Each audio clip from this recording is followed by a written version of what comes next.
High court తీర్పుపై స్పందించారు మాజీ మంత్రి హరీష్ రావు. హైకోర్టు తీర్పుతో కాంగ్రెస్ ప్రభుత్వ రాజకీయ కుట్రలు బట్టబయలయ్యాయన్నారు. రేవంత్ రెడ్డి నిజస్వరూపం హైకోర్టు తీర్పుతో తేటతెల్లమైందన్న ఆయన ఇప్పటికైనా కక్ష సాధింపులు, రాజకీయ దుష్ప్రచారం మానేయాలని సూచించారు. ఎవరెన్ని కుట్రలు చేసినా అంతిమంగా ధర్మమే గెలిచిందన్నారు. టీఆర్ఎస్ ప్రభుత్వం మీద బురద జల్లాలని, ఏదో ఒక రకంగా రాజకీయ లబ్ధి పొందాలని ఆ రోజు ఎన్నికల ముందు ప్రయత్నం చేసినారు. ఇప్పుడు కూడా గత 2 సంవత్సరాలుగా అదే ప్రయత్నం చేస్తూ వచ్చారు.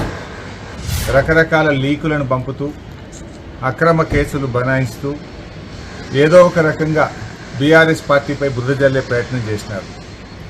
కానీ నేటి తీర్పుతో ప్రాథమిక హక్కులు, సహజ న్యాయ సూత్రాలను విస్మరిస్తూ ఘోష్ కమిషన్ ఇచ్చిన రిపోర్టు చెల్లదని, ఆ రిపోర్టు ఆధారంగా ఎలాంటి చర్యలు తీసుకోకూడదని రాష్ట్ర సర్వోన్నత న్యాయస్థానం ఇచ్చినటువంటి తీర్పు రేవంత్ రెడ్డి గారికి, కాంగ్రెస్ పార్టీకి చెంపపెట్టు.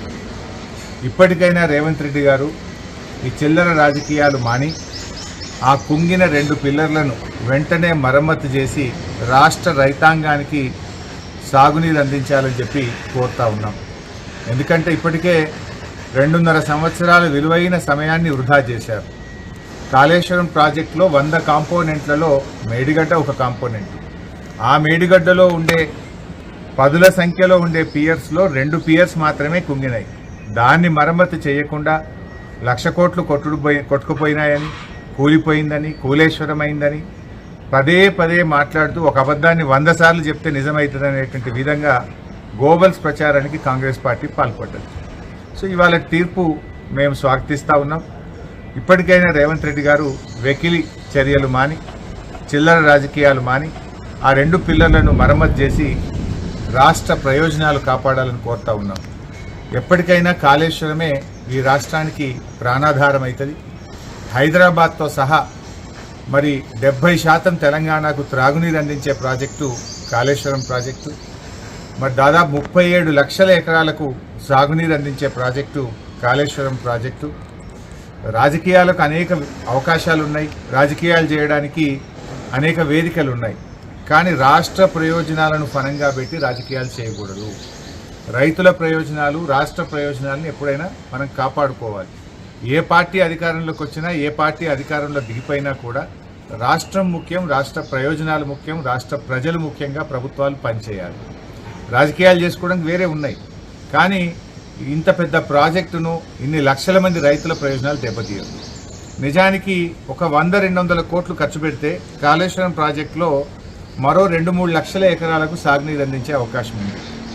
గత 2.5 సంవత్సరాల నుంచి ₹1 కూడా ల్యాండ్ ఎక్విజిషన్కి ఇవ్వద్దు అని చెప్పి ₹1 కూడా ఇవ్వలే. ఇచ్చుంటే ఈ పాటికి 2-3 లక్షల ఎకరాల కొత్త ఆయకట్టు వచ్చేది. ఎందుకంటే మోటార్లు రెడీగా ఉన్నాయి, రిజర్వాయర్లు రెడీగా ఉన్నాయి, సబ్స్టేషన్లు రెడీగా ఉన్నాయి, ప్రధాన కాలువలు అయిపోయినాయి, సబ్మెయిన్స్ అయిపోయినాయి, పంట కాలువలు తవ్వితే ఆయకట్టు వస్తుంది. అది తవ్వకుండా ఒక కుట్రతో, కక్షతో వ్యవహరిస్తూ ఉన్నారు. వాటిని మానుకోండి. రాజకీయాలు చేద్దాం, డెఫినెట్గా రాజకీయ పార్టీలు అన్నప్పుడు రాజకీయాలు చేస్తాయి. కానీ దానికి వేదికలు ఉన్నాయి. పర్ఫార్మెన్స్ మీద రాజకీయాలు జరగాలి. మాకంటే బెటర్గా చేయి, నువ్వు మాకంటే మంచి సంక్షేమ పథకాలు ఇయ్యి, నీ 6 గ్యారంటీలు, నా 420 హామీల మీద దృష్టి పెట్టి రాష్ట్ర ప్రయోజనాలు కాపాడడం కోసం పనిచేయాలని చెప్పి వారిని కోరుతాం. హైకోర్టు తీర్పు అయిపోలేదు. మీ ఎన్డీఎస్ఏ రిపోర్ట్ ఆధారంగా, విజిలెన్స్ రిపోర్ట్ ఆధారంగా సిబిఐ ఎంక్వైరీ కోసం మేము అధ్యస్తామని చెప్పి కాంగ్రెస్. సరే, మీరు ఇంకా అవే చిల్లర రాజకీయాలు చేస్తే మీకు మళ్ళీ తగిన బుద్ధి తప్పకుండా న్యాయస్థానాలు చెప్తాయి. మేము ఎలాంటి తప్పులకు పాల్పడలేదు.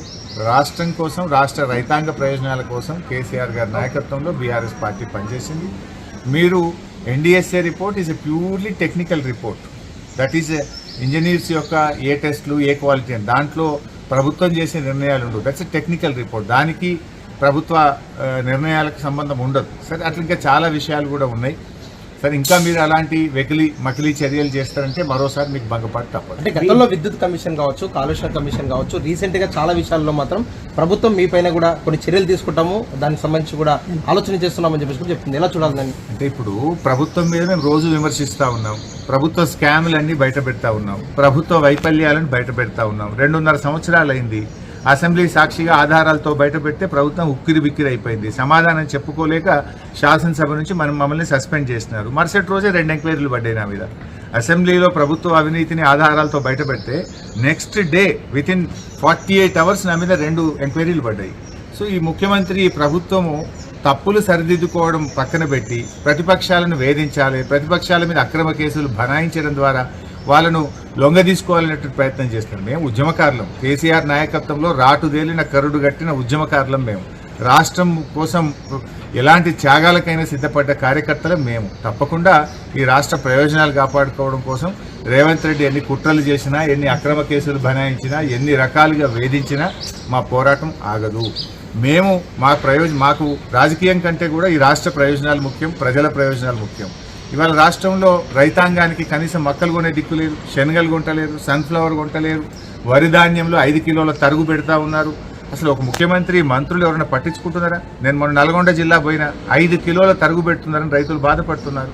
రుణమాఫీ కాలేదు, రైతు భరోసా మొన్న ఎకరానికి వేసిన వన్నం అది కూడా ఎవరికి సరిగా పడినటువంటి పరిస్థితి లేదు. పంట చేతికి వచ్చినా రైతు భరోసా పడలేదు. ఇక రైతులంతా రోడ్ల మీదకి వస్తూ ఉన్నారు. కరెంటు సరఫరా లేక రైతులు చాలా ఇబ్బంది పడతా ఉన్నారు. ఇట్లా అనేక సమస్యలు. విద్యార్థులు ఇలా హైకోర్టు తీర్పు తర్వాత అసలు ఈ సంవత్సరం ఫీజు రియంబర్స్మెంట్ ఉంటుందా ఉండదా, మరి విద్యార్థులే ఫీజులు కట్టాలా, అసలు ఆ విద్యార్థుల భవిష్యత్తు ఏంది, కాలేజీలు సర్టిఫికెట్లు ఇస్తలేవు, డబ్బులు కట్టమంటా ఉన్నాయి. ఎస్సీ ఎస్టీ బీసీ పిల్లలంతా రోడ్ల మీద పడ్డారు. దాని మీద దృష్టి పెట్టి రేవంత్ రెడ్డి ఇవన్నీ ఈ రాజకీయాలలో మీరు సమయం కాలయాపన చేస్తే నువ్వు చాలా ఘోరంగా రేపు కాంగ్రెస్ ప్రభుత్వం దెబ్బతింటది. ప్రజాక్షేత్రంలో మీ పీఠం కదిలిపోతా ఉంది. మొన్న నువ్వు మాట్లాడిన మాటలు చూస్తేనే నీ కాళ్ళ కింద భూమి కదులుతుంటే భయకంపితులై నువ్వు మాట్లాడినట్టుగా అర్థమవుతాం.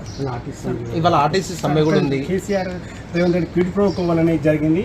ఈ కమిషన్ వాదనలు సరిగ్గా వినిపించలేదు హైకోర్టులో అని చెప్పి బండి సంజయ్ అన్నారు. సరే, సంజయ్ మాటలకు ఏం విలువ లేదు. ఆయన ఎప్పుడు ఏది పడితే అదే మాట్లాడుతుంటాడు. నేను ఇవాళ సంజయ్ గారిని ఒకటి అడుగుతా ఉన్నా. గోదావరి బనకచెర్ల ద్వారా మన తెలంగాణకు అన్యాయం జరుగుతూ ఉంది. ముందు బండి సంజయ్ గారు దాన్ని పట్టించుకోండి. ఆంధ్రప్రదేశ్కు ప్యాకేజీల మీద ప్యాకేజీలు వస్తున్నాయి, ప్రాజెక్టుల మీద ప్రాజెక్టులు వస్తున్నాయి. తెలంగాణకు ఏమొస్తున్నాయి? సంజయ్ గారు, నువ్వు రాష్ట్ర ప్రయోజనాలు కాపాడు. తెలంగాణ నుంచి ఉన్నటువంటి నువ్వు ఇవాళ గోదావరి బనకచెర్లను ఆపే ప్రయత్నం చేయి. ఫస్ట్ గోదావరి నీళ్లలో తెలంగాణ వాటాను పరిరక్షించే ప్రయత్నం చేయి. ఇలాంటి పిచ్చి మాటలతోని సాధించేదేం లేదు. ఈ రాష్ట్ర మంత్రిగా ఈ రాష్ట్ర ప్రయోజనాలు కాపాడడం కోసం కృషి చేయాలని చెప్పి నేను ఆయనకి హితవు పలుకుతా ఉన్నా. ఇవాళ ఆర్టీసీ కార్మికులు రాష్ట్ర వ్యాప్తంగా సమ్మె చేస్తున్నారు. వారి సమ్మెకు బీఆర్ఎస్ పార్టీ సంఘీభావాన్ని తెలియజేస్తూ ఉంది. గతంలోనే కేసీఆర్ గారి ప్రభుత్వం ఆర్టీసీ కార్మికులకు మరి ప్రభుత్వ ఉద్యోగులుగా గుర్తిస్తూ ప్రభుత్వ కేబినెట్ ఆమోదించింది. జీవో కూడా ఇచ్చాం, గెజిట్ కూడా ఇచ్చాం. దాని వెంటనే వారిని ప్రభుత్వ ఉద్యోగులుగా గుర్తించండి. కార్మికులను చర్చలకు పిలవండి. కార్మికులు చర్చలకు పిలవకుండా ప్రభుత్వం యొక్క మొండి వైఖరి విడనాడాలని మీరు ఆ రోజు కాంగ్రెస్ పార్టీ మేనిఫెస్టోలో చెప్పిందే అమలు చేయమని కార్మికులు అడుగుతున్నారు. కొత్త విషయాలు అడుగుతలేరు. మీరు ఎన్నికల ముందు ఆర్టీసీ కార్మికులకు ఇచ్చిన హామీలు అమలు చేయమంటున్నారు. అది కూడా వాళ్ళు రాగానే అడగలేదు కదా. 2.5 సంవత్సరాలు ఒప్పుకోబెట్టారు. 2.5 సంవత్సరాల నుంచి ఎందుకు హామీలు అమలు చేయలేదు అని అడుగుతా ఉన్నారు. ఇంకోటి, మహాలక్ష్మి పథకం పెట్టినారు, కానీ ఆర్టీసీకి ఇవ్వాల్సిన డబ్బులు ఇస్తలేరు కదా. 3,000 కోట్ల రూపాయలు ఆర్టీసీకి రాష్ట్ర ప్రభుత్వం బకాయి పడ్డది. దాంతో ఆర్టీసీ ఉద్యోగులకు ఆర్టీసీ యాజమాన్యం వాళ్ళ బకాయిలు ఇవ్వలేకపోతుంది, డిఏలు ఇవ్వలేకపోతా ఉంది, రిటైర్మెంట్ బెనిఫిట్స్ ఇవ్వలేకపోతా ఉంది. మహాలక్ష్మిని మీద ఊదరగొట్టుకునే మీరు మరి ఆర్టీసీ కార్మికుల కష్టమే కదా, ఎంతో కష్టపడి వాళ్ళు సేవలు అందిస్తూ ఉన్నారు. వారికి ఆర్టీసీకి ఎందుకు మీరు చెల్లించడం లేదు? బడ్జెట్లో పెడుతున్నారు కానీ నిధులు విడుదల చేయడం లేదు. ఆనాడు బీఆర్ఎస్ ప్రభుత్వం మహాలక్ష్మి లేకపోయినా రాష్ట్ర ప్రభుత్వం నుంచి సంవత్సరానికి 1,500 కోట్ల గ్రాంట్ ఇచ్చాం. మీరు గ్రాంట్ బంద్ చేసిండ్రు, కనీసం మహాలక్ష్మి పైసలు కూడా ఇవ్వడం లేదు. తక్షణమే మహాలక్ష్మి డబ్బులు ఆర్టీసీకి విడుదల చేయాలని, కార్మికులతో చర్చ జరిపి కార్మికుల యొక్క న్యాయబద్ధమైన కోరికల్ని తీర్చాలని చెప్పి ప్రభుత్వాన్ని డిమాండ్ చేస్తారు.